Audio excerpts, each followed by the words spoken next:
Je me suis dit, Gauthier, si tu t'attaches à elle, il va falloir que tu partes avant qu'elle meure. C'était quelque chose qui était un peu fort pour moi.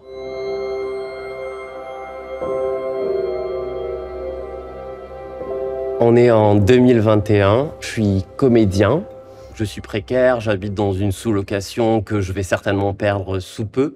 J'appelle Béatrice, mon amie, qui est une amie qui est plus âgée que moi, qui a une 50aine d'années. Et je lui dis, Béatrice, en fait, je veux rester à Paris, mais je veux être utile et je veux plus payer de loyer énorme pour vivre dans les affaires des gens en sous-location, c'est plus possible.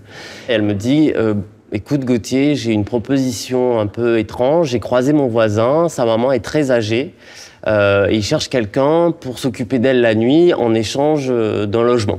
La première fois que j'arrive boulevard Pereire, du coup, dans le 17e de Paris, je rencontre Henriette dans son grand salon haussmannien avec un piano à queue. Alors je me dis, mais qu'est-ce que je fais là? Enfin, forcément que ça va pas marcher. Et on fait ce que j'imagine les bourgeois font, mais des petites discussions très simples. Ah, vous aimez quoi? On boit le thé, bon voilà. Un mois plus tard, Luc, du coup, un des enfants, me rappelle et me dit « Écoute Gauthier, maman t'a beaucoup apprécié, donc même si nous on était un peu réticents, tout ça, je pense que ça sera intéressant de faire l'essai.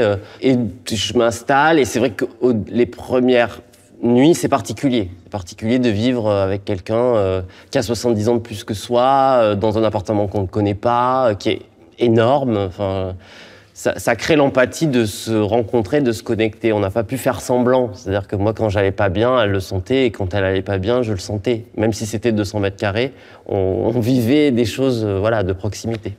C'est-à-dire qu'on brise toutes les barrières, et oui, je suis un artiste de gauche révolutionnaire, entre guillemets. Oui, vous êtes une femme de droite, bourgeoise, qui a 8 enfants, qui vit dans 200 mètres carrés, mais là, on vit ensemble, et on va construire un terrain ensemble, commun. Et c'est ce qu'on a fait. Et ça a fonctionné. C'était ça aussi qui était beau dans notre relation, c'était que je l'ai considérée comme une amie, je ne l'ai jamais considérée comme une vieille, en fait. Je pense qu'il y avait beaucoup d'affection, en tout cas. Il y avait une grande affection. C'est quelqu'un qui a été important pour moi dans mon parcours, dans mon arrivée vers la trentaine aussi. Elle m'a donné beaucoup de sagesse. En fait, ça me conforte dans l'idée que j'avais qu'il faut toujours aller vers ce qu'on ne connaît pas avant de pouvoir émettre un jugement réel. Et là, je l'ai éprouvé dans ma chair et dans mon quotidien pendant 3 ans. Et je l'ai accompagné dans sa mort. Donc ça, c'était un autre truc que j'avais pas du tout prévu de base. Mais comme notre relation était assez forte, quoi, je me suis dit, je vais le vivre. Je vais aller au bout.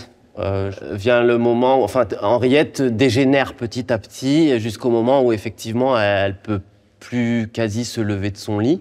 Et il y a un soir où, effectivement, je suis rentré très tôt le matin parce qu'il y avait quelqu'un de nuit. Donc, je me suis permis, j'ai fait la fête de manière copieuse, on va dire. Et je reçois un message et je regarde et c'était Ondine, donc la dame qui était là pour s'occuper d'elle à ce moment-là, qui me dit elle s'en est allée à tout à l'heure. Elle me quittait, c'était fini. C'était la fin de notre relation et le début d'autres aventures. Mais j'ai beaucoup de gratitude du fait d'avoir pu vivre ça. De me dire que ouais, j'ai vécu 3 ans avec une personne en fin de vie, avec qui j'ai créé un lien, et ça me quittera pas en fait.